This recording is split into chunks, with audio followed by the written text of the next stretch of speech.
Blog Talk Radio.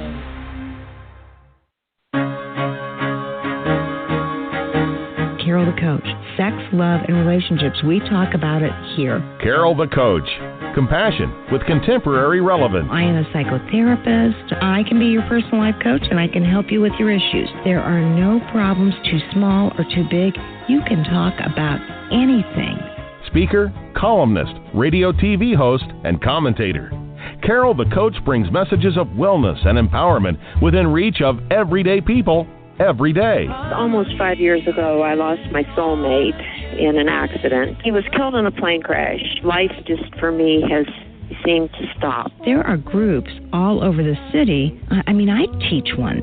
It is a specific way to start thinking so that you shift how you see the world, which then shifts your energy, and then you feel better and you actually see things differently. Carol the Coach. Always available too at carolthecoach.com. Now I've got Russell on the line. I'm 47 years old. I'm a truck driver. I'm married. I have a wife in San Francisco. Okay. I haven't been home in 6 months. My thing is, I don't know if I have a sex addiction or what the problem is. Why do I want what I can't have? And as soon as I can have it, I don't want it anymore. You're right on target when you say, I don't know if I have a sexual addiction. Well, guess what? Yes, you do. And you know what? That's my specialty, Russell, so you're at the right place. Continue. I meet women online, and I'm in a different part of the country. I travel all 48 states, so I love sex. I hear self-esteem issues. You never felt good enough, and you didn't feel like you were getting what you should have then, and you're reenacting that now. Do you want to change that about yourself? You get what you need. I got an interesting email this week. And it came from a woman that wanted to know more about disclosures, and she wanted to know more about polygraph questions. And it is really hard when you are wanting to trust your addict, and yet you want absolute proof. You don't want to just take their word for it because you've been bombarded with lots and lots of lies in the past. Now, for all my sex addicts out there listening, you knew and know how hard it was to keep your life straight. And now that you're working on a program principle called Rigorous Honesty, you want so desperately for your wife or your husband to believe you. And that can be very, very difficult because everything that you told them before was a lie, and they don't want to be hoodwinked again. They don't want to be caught off guard. And so what do? They guess everything you say. And it just doesn't get much tougher than that. And so what I have always suggested for the sanctity of improving a relationship, I have said, hey, here's what I believe you need to do. You need to work really hard on building honesty by increasing trust. And one of the ways you do that is by a polygraph test. Now, you've heard me probably say this before. I said if I ever had to recommend polygraph tests in couples therapy, I would absolutely, positively quit my job. Actually, what I said was I'd slit my wrist long ways, but that is not true. And so now I am very much a part of a situation where I believe that it is imperative to find ways to really make the partner know that you're telling the truth. So polygraphs are one of those ways to do that because they get to ask you any questions that they want absolute proof for. And as a result, you get to build trust. And that's why I so badly believe in them.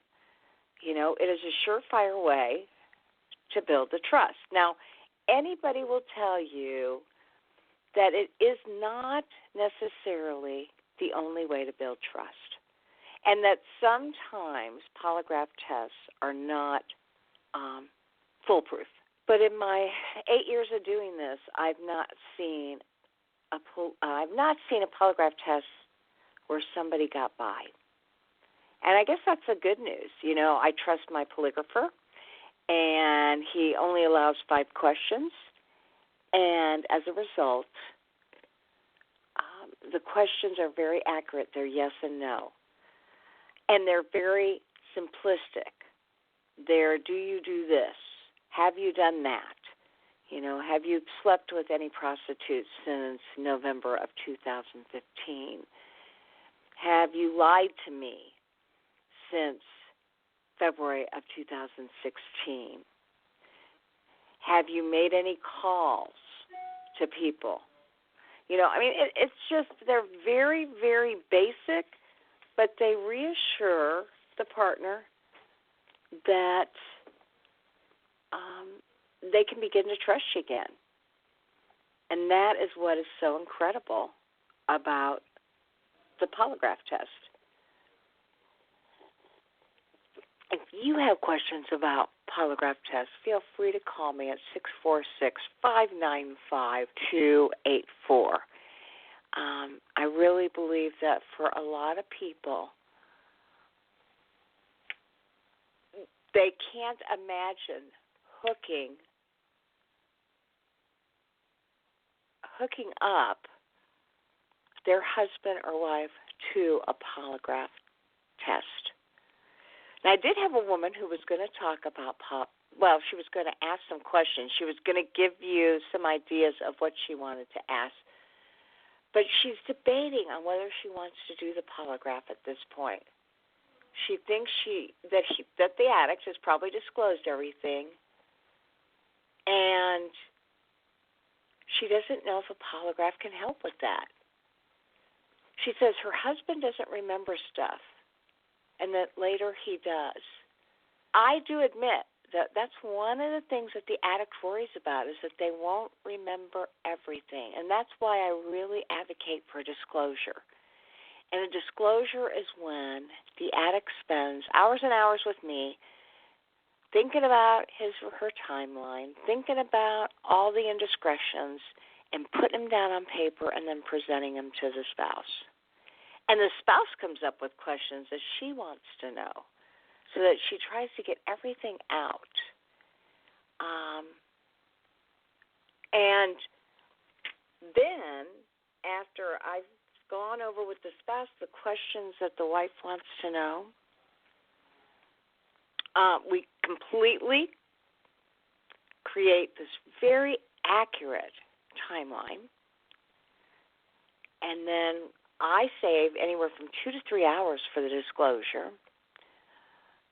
I make sure that the spouse feels very safe, has a support system to go to afterwards, and then she's ready to hear everything. And when that occurs, that can also build safety, especially if, again, followed by a polygraph test.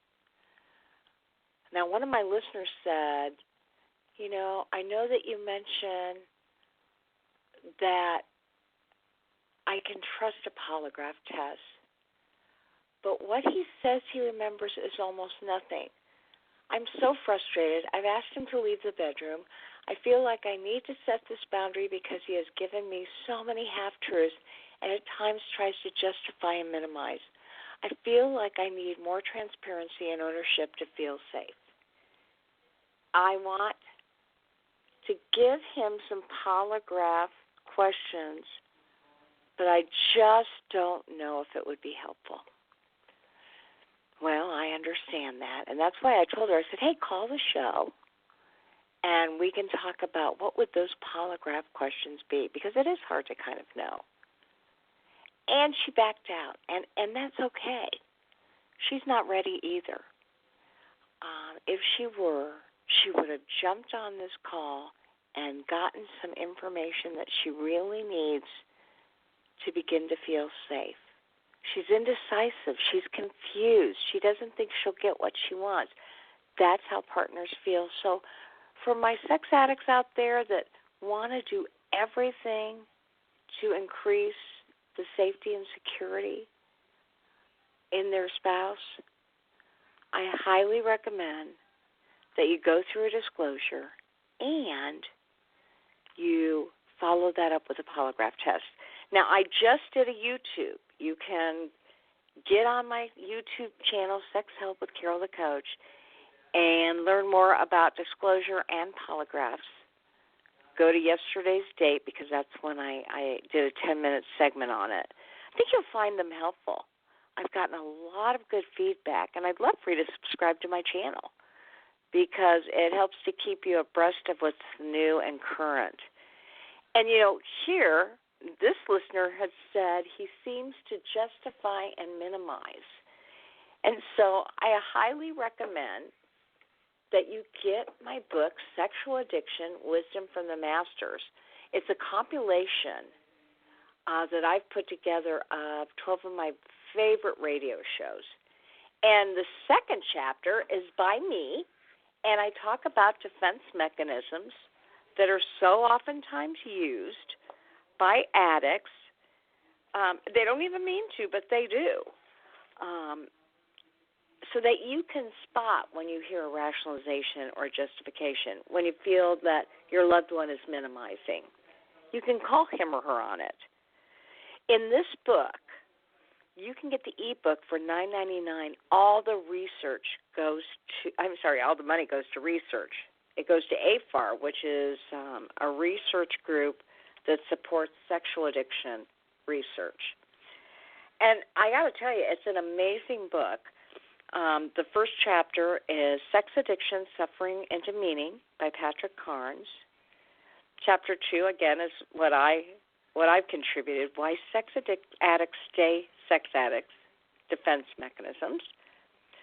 Third is Sex Addicts and Mother Enmeshment Issues. That's Kenneth Adams, who is the guru on mother-son enmeshment. Chapter 4 is Trauma and Sex Addiction, and that has to do with the trauma you may have experienced as a child that contributes to why you medicate with sex. Chapter 5, Techniques to Quiet the Urges and Cravings, Mindfulness. That's Dr. John Caldwell, who's a mindfulness expert and a psychiatrist. Chapter 6, Rebuilding the Relationship After Sex Addiction. It kind of talks to you about what you need to do to rebuild.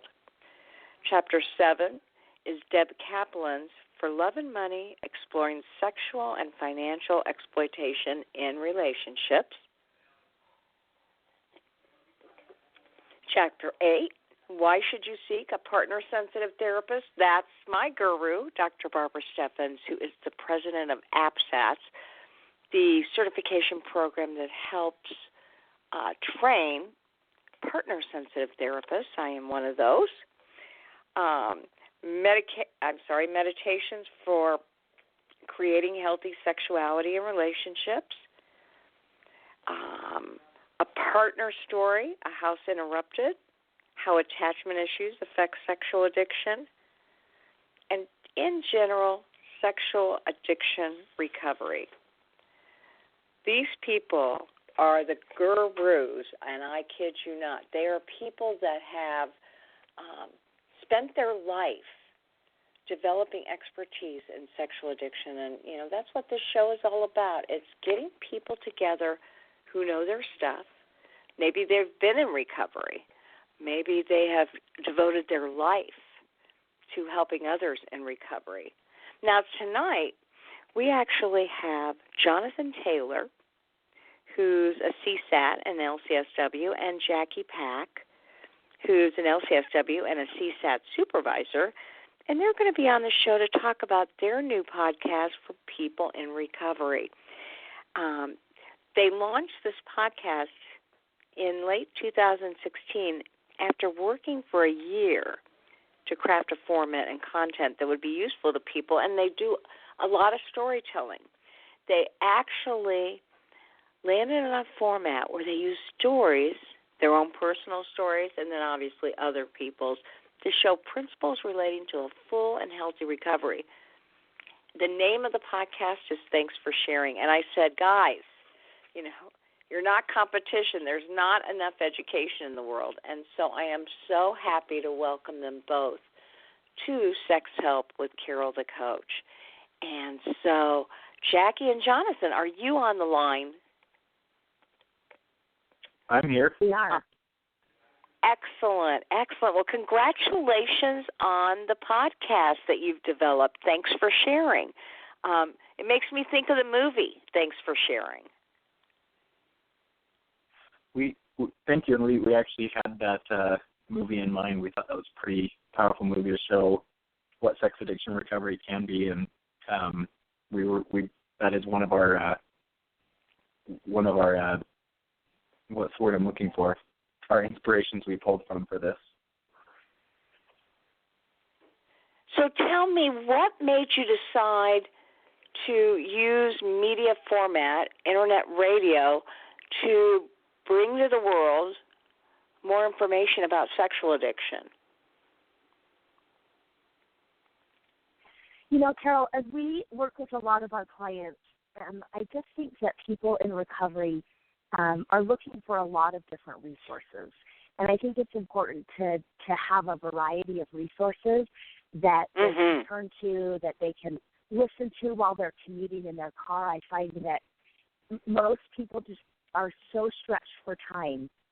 And listening to a podcast is something that they can do on their commute. It's something that can really fit into their life. Oh, 100%. Now, tell me a little bit about why you believe the stories are important to the core of your podcast. I've been really following a lot of the research on recovery and especially changes to the brain that happen in recovery. And some interesting research that we came across was showing what happens to the brain when stories are told, particularly stories told really well. And it engages so much of the brain, particularly the parts that have to do with empathy. So we figure when you walk into the rooms of recovery and when you work your own recovery, you're really connecting story to story with other addicts and other people in recovery. And so we thought that would be a good format to take to our podcast. So it's not just dry information or us teaching about this or that, but we're really connecting the way that recovery happens. Yeah, that makes a lot of sense. And so you started this towards the end of 2016, and, obviously getting sober is hard enough. Why would you want to take your recovery any deeper?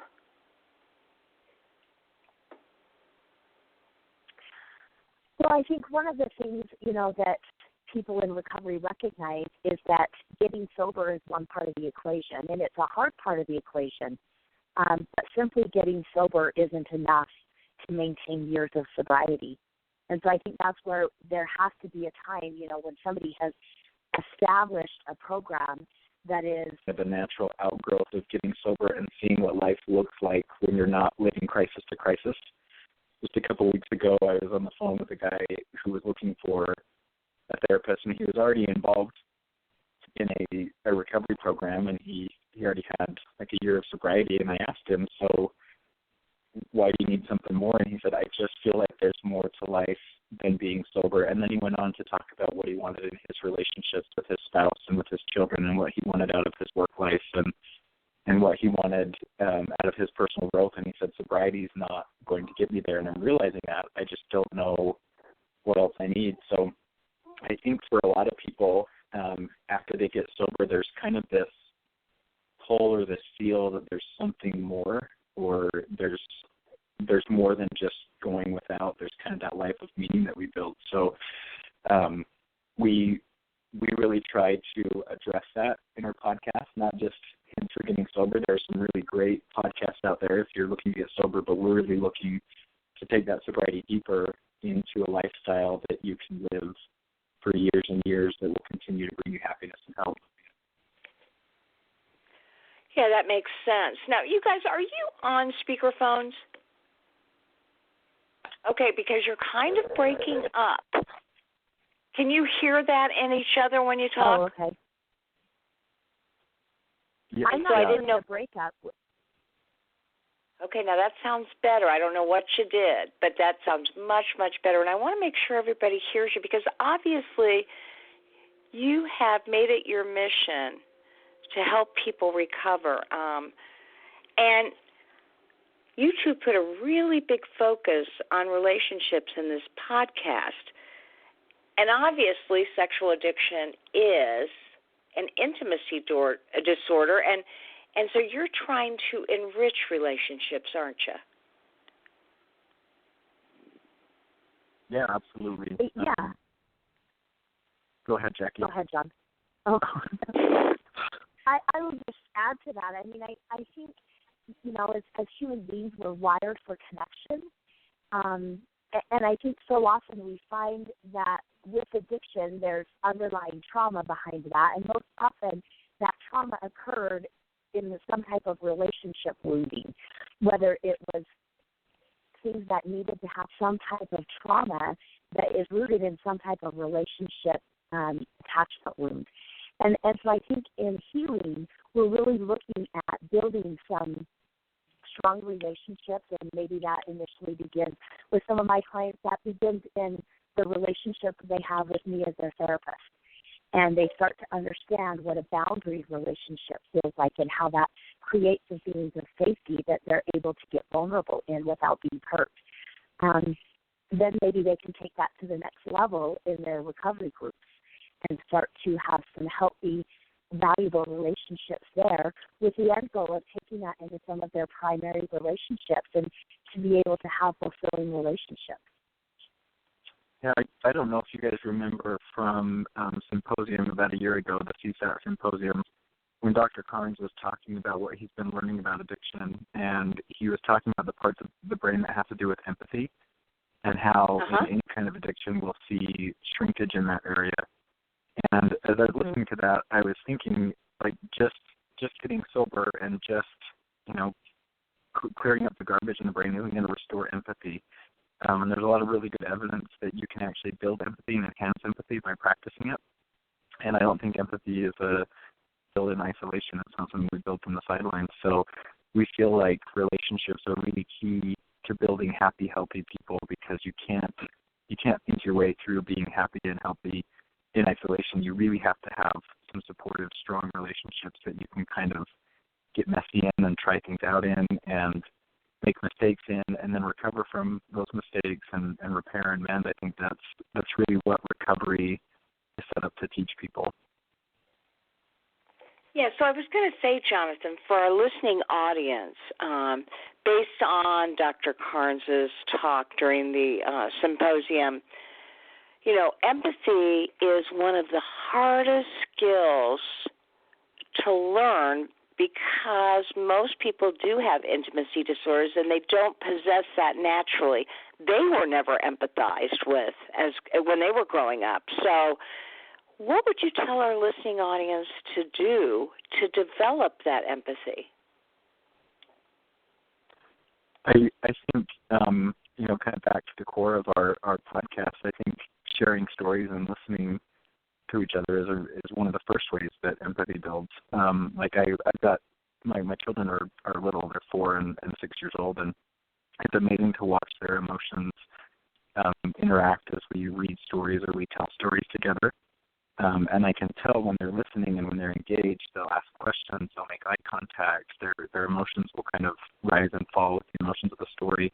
So would you be willing to share one of the stories that had great meaning on one of your podcasts that would help listeners to feel that they have empathy, and maybe that, somebody is talking their same language, sharing their same story? Yeah, you have one coming to mind, Jackie? One that I was just thinking about, I think, because I think one of the things that is unique to our podcast is it's also, we try to bring in partners of addicts as well and help it be beneficial for them. And I don't remember what episode it was, John. It was one that we recently did where we were talking about a particular couple that we took through the disclosure process. And, I don't know if your listeners are familiar with Rue, and we have it pretty formalized, and everybody knows what's happening. We spend a lot of time preparing. The first step is for the addict to do a full and honest disclosure with both therapists present and their spouse present.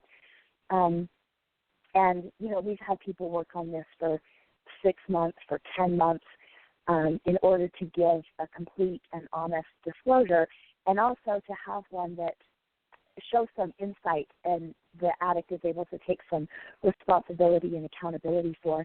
And then, moving into the second phase, which was the impact letter, where the partner is able to talk about the impact that this addiction has had on them, and to also compose and spend time taking however much time they need to write kind of the impact, where, it's important that we're okay with the anger coming up, but we don't want this to just be a rage-filled letter that comes back to the addict and sends them into a shame spiral. And so, we were talking about this disclosure process, and it might have been one where we were talking about empathy and how that sometimes is missing from relationships. But, just seeing this couple move through this, I had the addict was my client, and, she said to me afterwards, she said, this is the first time I was able to hear an impact like this. This is the first time I was able to hear how I hurt somebody, and I was able to go directly to empathy. I didn't go to shame and then to empathy, and it was such a different experience to just be able to have empathy for my partner instead of trying to backpedal and protect myself from my own shame. I could just really listen, and she credited a lot of that to her honest disclosure.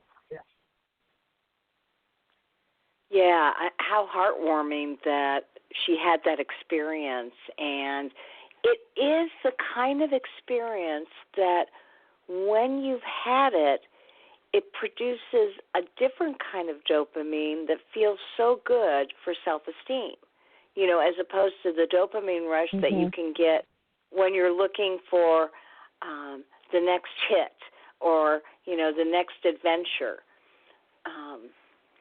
And truly, what I told a couple today, I said, the wife kept saying, why did he do this to me? And we talked about the brain science of addiction and the hits that occur that not only feel good but medicate all that internalized pain, whether it be from childhood or adolescence. And I said, what we're working on now is a relationship hit. And conflict and healthy relationships breeds intimacy. And so if we can get you both feeling safe enough to really communicate, you'll actually feel closer to each other once you engage in taking the risk to be 100% honest.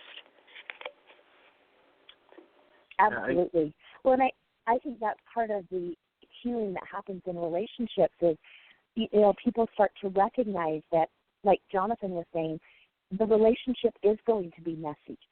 But just because it's messy doesn't mean it's going to do damage to me, or doesn't mean that it's going to be harmful to me. And, they have the skills, which they gain, I think, in therapy and recovery, but also just this feeling that we can get through this mess together. They come out actually more bonded, as you were saying. I really love watching that process unfold for people. There's another story that we shared recently. A client of mine who is he's just gotten off porn for the first time for a significant amount of time. I think he's nearing 90 days. And about 20 days into it, this is a man who didn't pay attention to women that he didn't think were an 8 or above. And he came to a session one day. He's like, I just had the coolest experience today. Like, what happened? He said, so I was at work, and there's this woman that I worked with that I had never given the time of day because I just didn't think that she was attractive. And he's like, now that I don't have porn running through my brain, I found myself talking to her, and we have a lot of common interests, and she's a really cool person. She's a really interesting person. And I'm really glad that I took that opportunity to talk to her because I never would have done that before. And so kind of that coming out of the shell and trying new things in relationships that maybe scared us or maybe didn't make sense to us, I love watching that unfold with people in recovery. Well, and you're right. When you're dealing with sexual addiction, whether it's the porn brain or being on prostitutes or massage parlors or voyeurism or exhibitionism, whatever it is, it narrows your scope for what is real, what is open, what is honest, and you don't want to have those relationships. Not only do you not want to have them, but they don't even look appealing. And so here was a man who, after coming off of porn, he was able to see with different eyes. Absolutely. So now, how do you... I think that's what we talk about so much. Sorry, say a little bit more about. We talk about so much, and particularly sexual addiction recovery, is this objectification of people that happens, whether it's sexual objectification or, intellectual objectification or just whatever that is. We see people and we make these quick decisions about them, like Jonathan was saying, that, they're not an 8 or above, so I don't have anything in common with them, or they have no interest in me, and all of a sudden we start seeing people as human beings, and as our paths cross them, able to give something to them and take something from them, not in the exploitive ways that happens in sex addiction, but more in these connecting ways that happens in recovery. Yeah, now tell me, you guys, because clearly you have to get people to kind of share their stories. How do you get your content to speak to addicts as well as to partners? How do you do that? So we really tried to take, I think the key is in that relationship approach, we really try to pick topics that have to do with being in relationships. Currently we started a series that we're going to be kind of doing off and on that we're calling What's Missing. And it's just aspects of relationships that you don't normally see in addictive relationships. Like, I don't remember, we haven't recorded this one yet, but we're going to talk about appropriate use of anger. We talked about, I think we just did an episode on empathy. So we really tried about accountability. Yeah. We really try to focus on aspects of recovery that you experience in relationships. Because we're finding that's the stuff as we work with our couples and we work with our individuals, that's the stuff that they really end up using a lot and developing because they are in relationships and working in relationships day in and day out. Okay, and so being that you're skilled therapists, you know what some of the deficits are, and you bring that into the podcast. How long does your podcast run, and how can people find out about the show?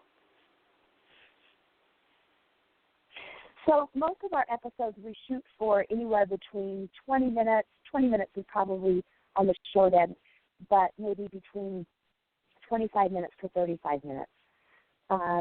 And we currently are in the iTunes library. We're on Google Play, and then we're on Podbean. And am I missing any, Jonathan? And then we have our website, thanksforsharingpodcast.com. So you can find us in any of those under Thanks for Sharing. And we release weekly. We shoot to release every Monday. Okay, and so if my listeners want to go access you, they go to iTunes and they put in Thanks for Sharing, and then they can subscribe for free. Uh-huh. Are there other ways for them to get the show? The Google Play Store has it too. So if you have any people that do podcasts through Google Play, it's the same thing. Find us under Thanks for Sharing and subscribe. Or that our website, Thanks for Sharing Podcast, has episodes that update every week, and you can listen right there on the website. And how many shows do you have thus far? Because I know you just got started. How many? On Friday, we just recorded a double episode. Was that number 15 and 16? I think that was 15 and 16. So today should have released episode 14. Okay, and tell our listening audience a little bit about both of you. Give a little bit of your background.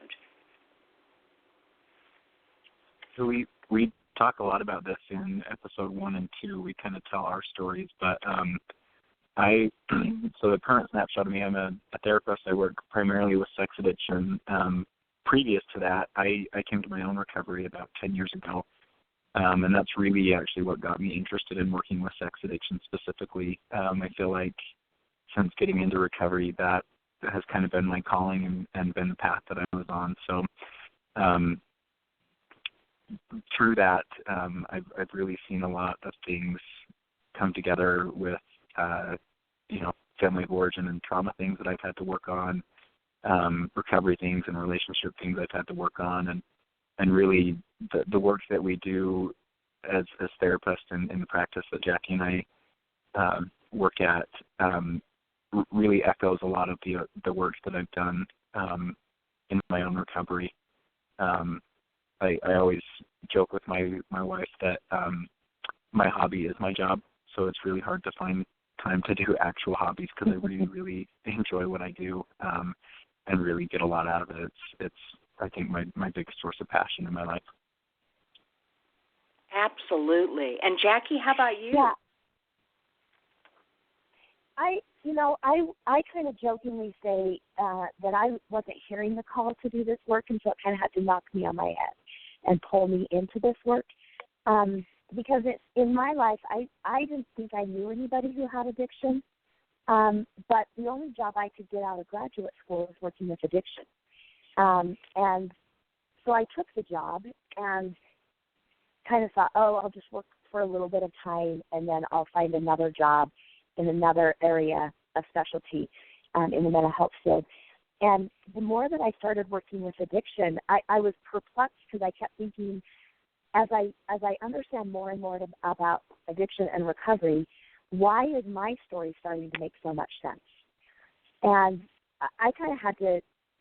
I really kind of came through maybe the back door of recognizing that I grew up in a family where my father had multiple addictions, but he really kept them all hidden. I mean, I had clues growing up, and I suspected some things at times, but nothing was really, like, I never saw my father drinking.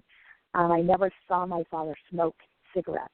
I never saw him acting out in any of his addictions, and it really wasn't until his funeral where the fact that he had multiple addictions was confirmed for me.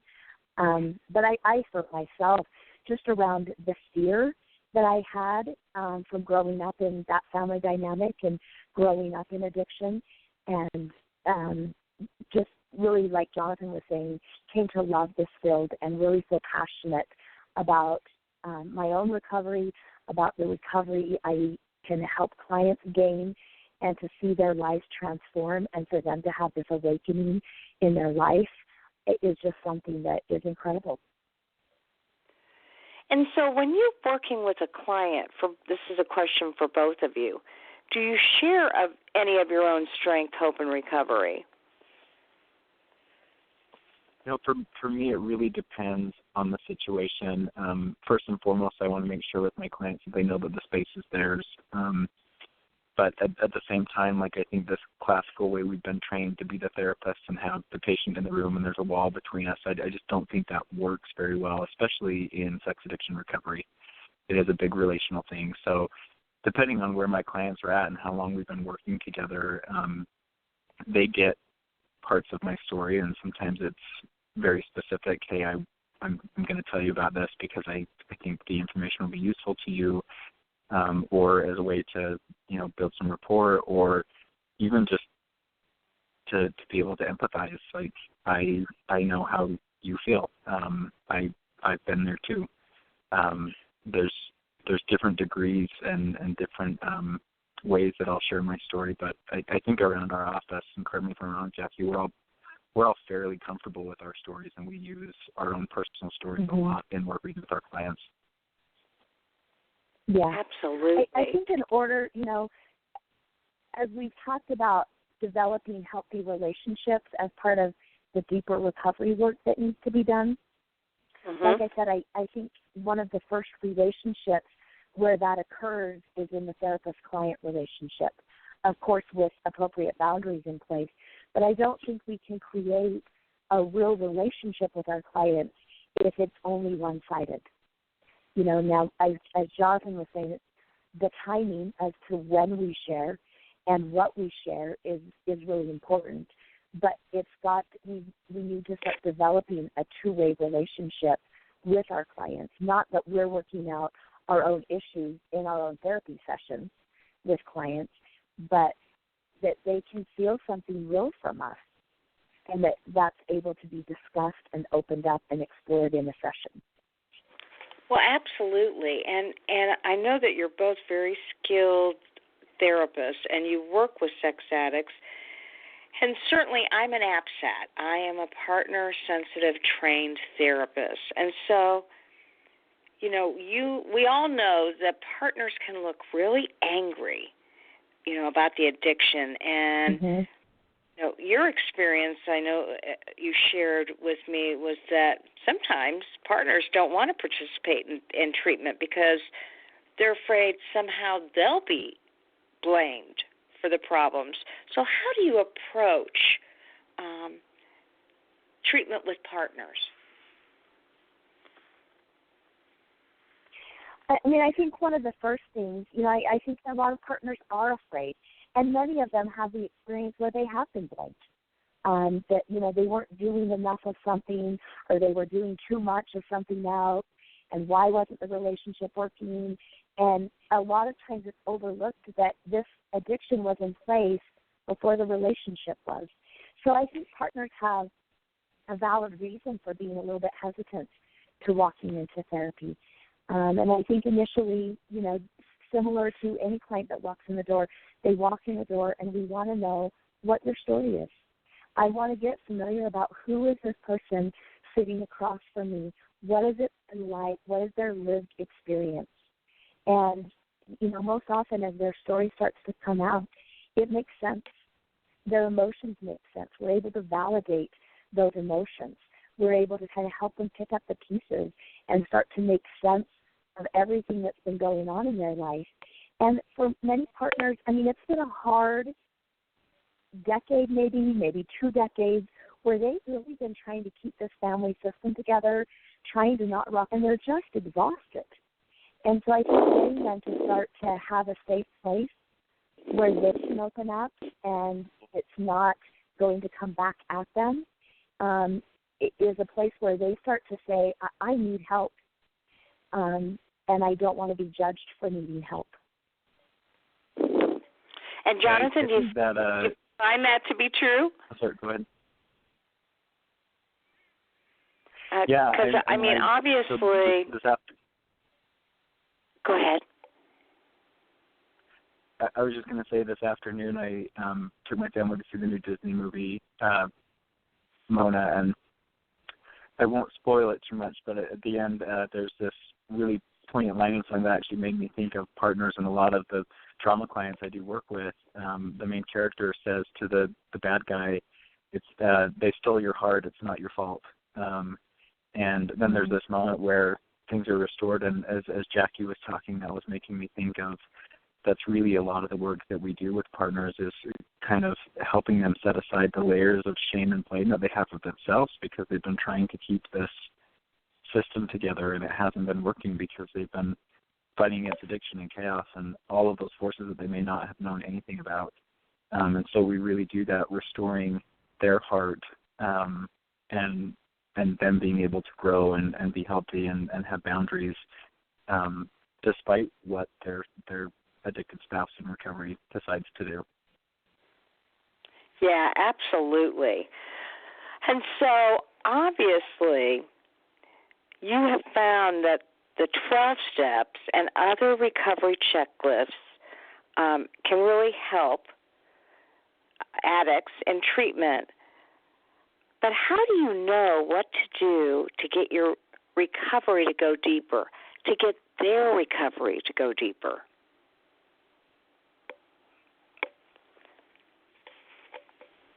Do you want to start on this, John?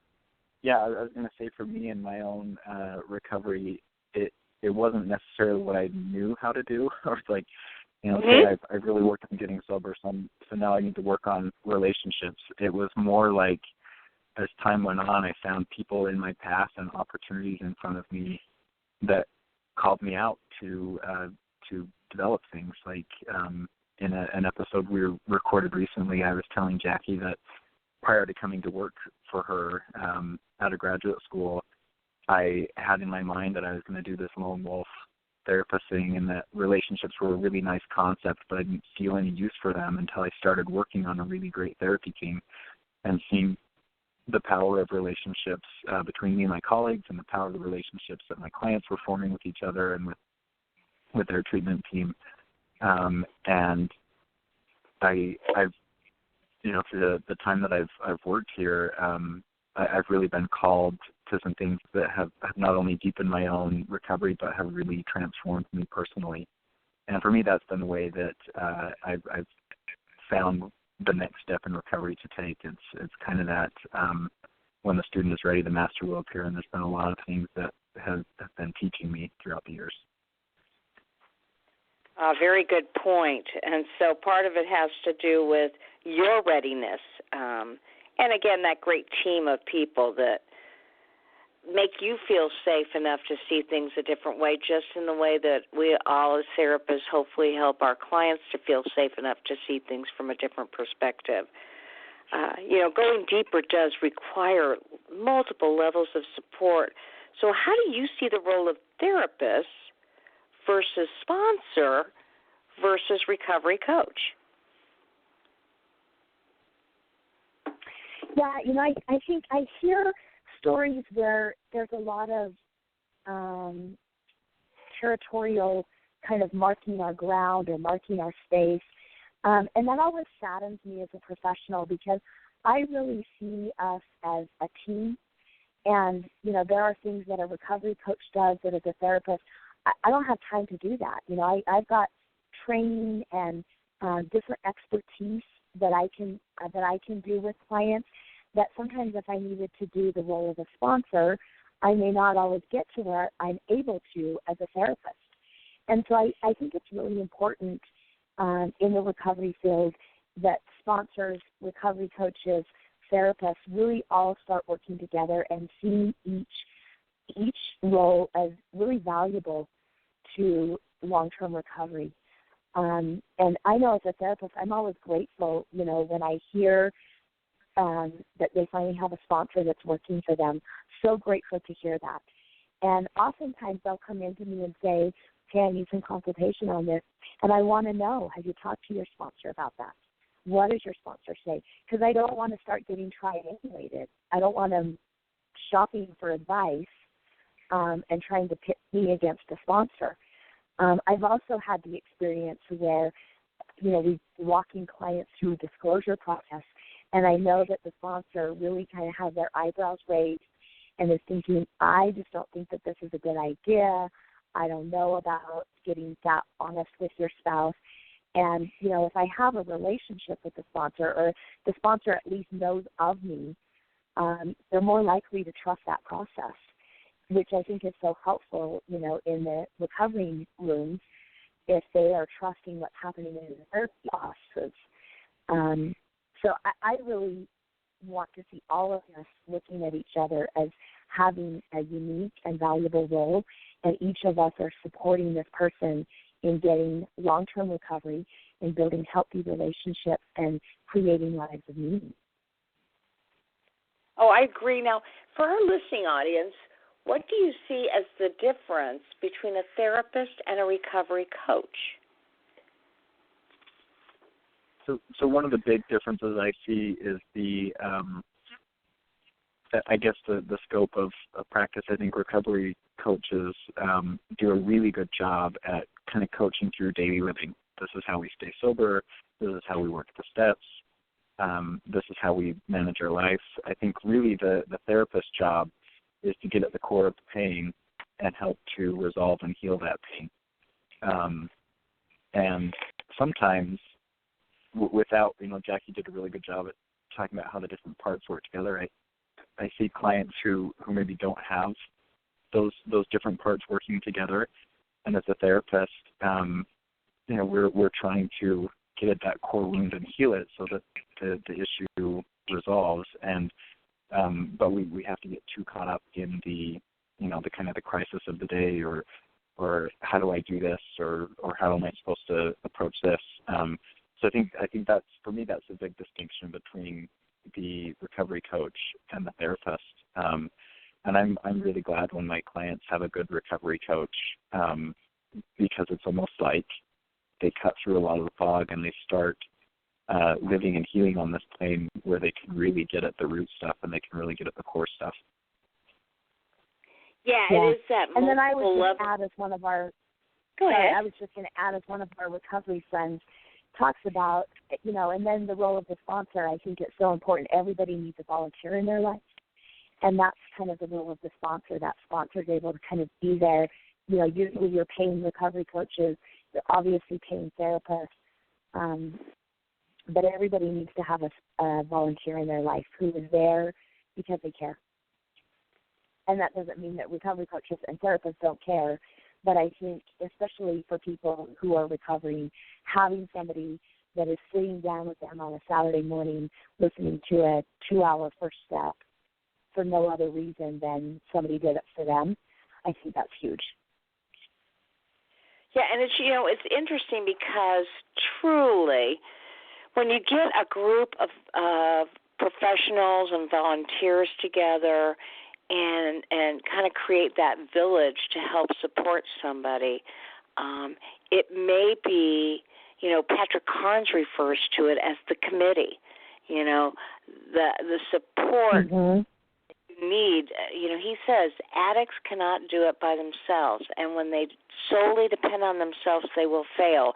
But if they have a strong committee, it ensures that they won't fail. And it's interesting because I will work with a client who has a recovery coach and a sponsor, and I have to admit, there are some times I absolutely disagree with the sponsor's advice. Or the sponsor, and that sponsor may say, you shouldn't take a polygraph test. Or, the sponsor may have some issues with some of my recommendations, especially if somebody's failing, and I'm like, yeah, you probably do need 90 meetings in 90 days. And, I've had sponsors come in and say, because they too are in treatment with me, they'll say, hey, by the way, I just got to tell you, I don't believe in that concept that you've been advising. And I always defer to the sponsor. I really believe that, right or wrong, the sponsor lives that life and is supporting that person outside. And I don't get involved in any kind of power struggles with people that are trying to help. I will explore with the client, well, what do you think? What do you need? How does that sound? How does it feel? But I take a back seat to the sponsor because they're in the trenches with my clients. And I so appreciate that relationship.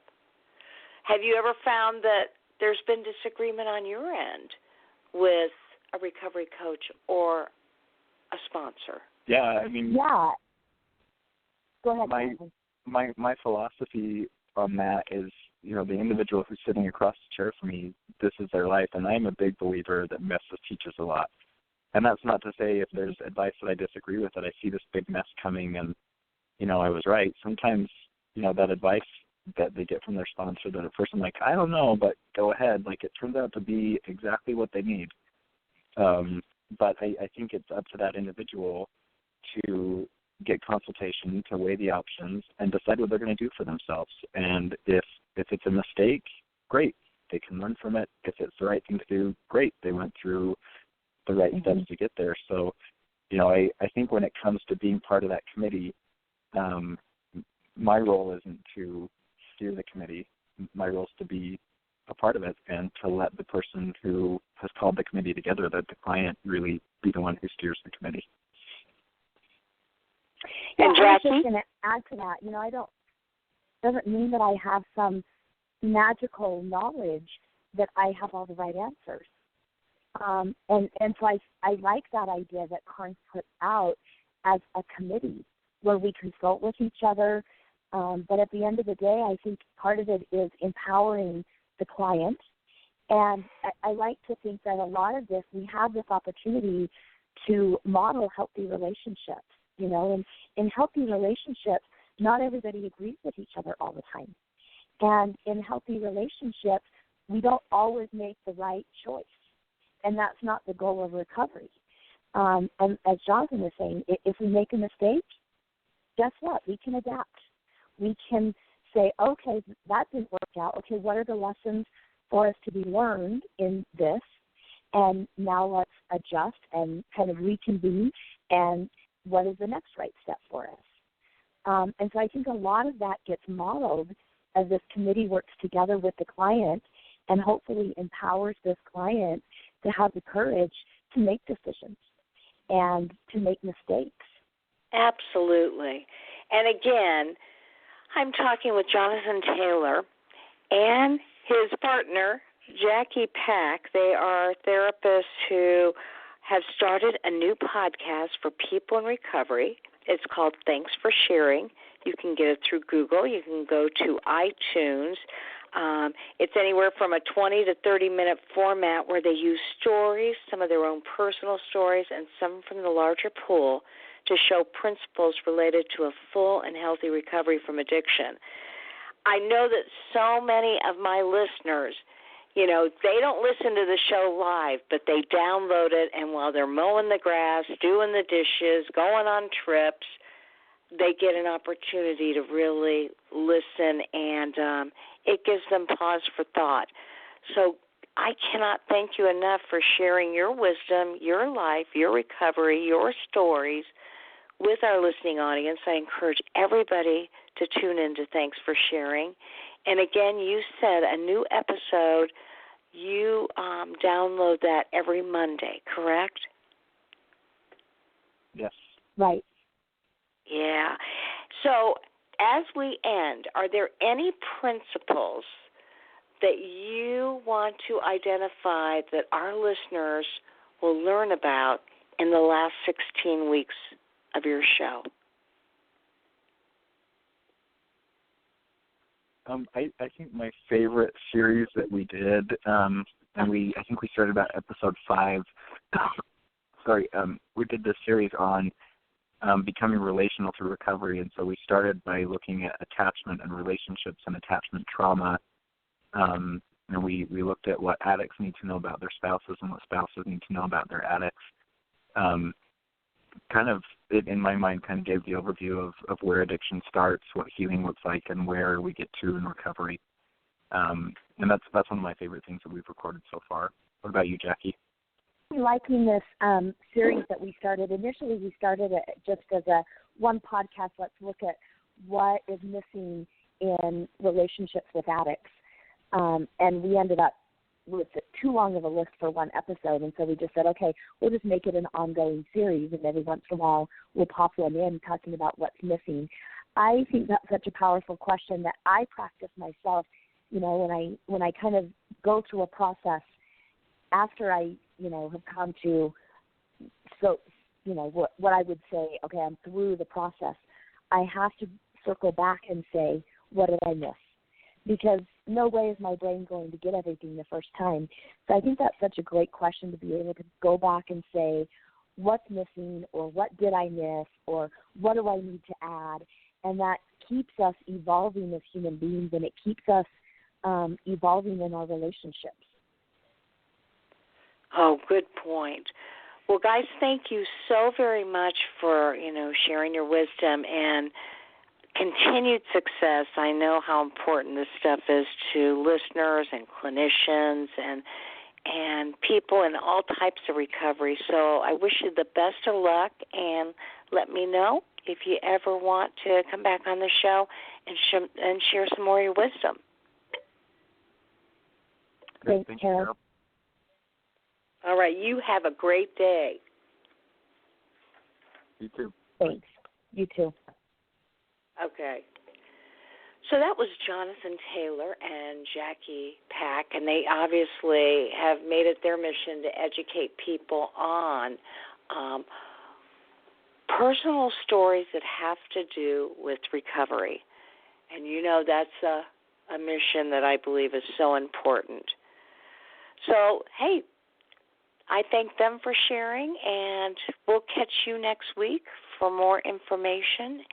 And I missed you for the last couple of weeks being on Christmas vacation, but we are back full and strong. So every Monday night at 9 p.m. Eastern Standard Time, it's Sex Help with Carol the Coach. And as I say at the end of every show, there will only be one of you at all times, so fearlessly have the courage to be yourself. Have a great day.